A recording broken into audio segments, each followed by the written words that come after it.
Gulf దేశం Kuwait లో జరిగిన ఘోర అగ్ని ప్రమాదంలో అత్యధికంగా భారతీయులు సహా 50 మంది సజీవ దహనమయ్యారు. పదుల సంఖ్యలో గాయపడ్డారు. కువైట్ కాలమానం ప్రకారం ఉదయం 6 గంటల ప్రాంతంలో మంగాఫ్ జిల్లాలో భవన నిర్మాణ కార్మికులు నివసించే 6 అంతస్తుల భవనం వంటగదిలో లేచిన మంటలు ఇతర అంతస్తులకు వ్యాపించాయి. ఈ సమయానికి భవనంలో దాదాపు 160 మంది కార్మికులు ఉన్నట్లు తెలుస్తుండగా భారతీయులే ఎక్కువ మంది ఉన్నట్టు కువైట్ అధికారులు తెలిపారు.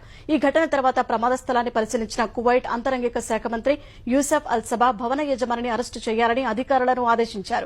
కువైట్ ప్రమాదంలో గాయపడి అల్ అదన్ ఆసుపత్రిలో చికిత్స పొందుతున్న 30 మంది భారతీయులను అక్కడి భారత రాయబారి ఆదర్శ్ పరామర్శించారు. ఎంబసీ తరపున సహాయ సహకారాలు అందిస్తామని బాధితులకు హామీ ఇచ్చారు. ప్రస్తుతం బాధితులందరి ఆరోగ్యం నిలకడగా ఉన్నట్లు ఆసుపత్రి వర్గాలు తెలిపాయి. బాధితుల సమాచారం ఇచ్చేందుకు కువైట్లోని భారత రాయబార కార్యాలయంలో హెల్ప్ లైన్ ఏర్పాటు చేశారు. మృతుల్లో కేరళ, తమిళనాడు సహా ఉత్తరాది రాష్ట్రాల కార్మికులు ఎక్కువగా ఉన్నట్లు తెలుస్తోంది. కువైట్ అగ్ని ప్రమాద ఘటనపై ప్రధాని నరేంద్ర మోదీ, విదేశాంగ శాఖ మంత్రి ఎస్ జయశంకర్ తీవ్ర విచారం వ్యక్తం చేశారు. మృతుల కుటుంబాలకు సానుభూతి తెలిపిన ప్రధాని మోదీ క్షతగాత్రులు త్వరగా కోలుకోవాలని ఆకాంక్షించారు. ప్రధాని మోదీ ఆదేశాల మేరకు బాధితులకు అందుతున్న సాయాన్ని పర్యవేక్షించేందుకు విదేశాంగ శాఖ సహాయ మంత్రి కీర్తివర్దన్ సింగ్ కువైట్ వెళ్లారు.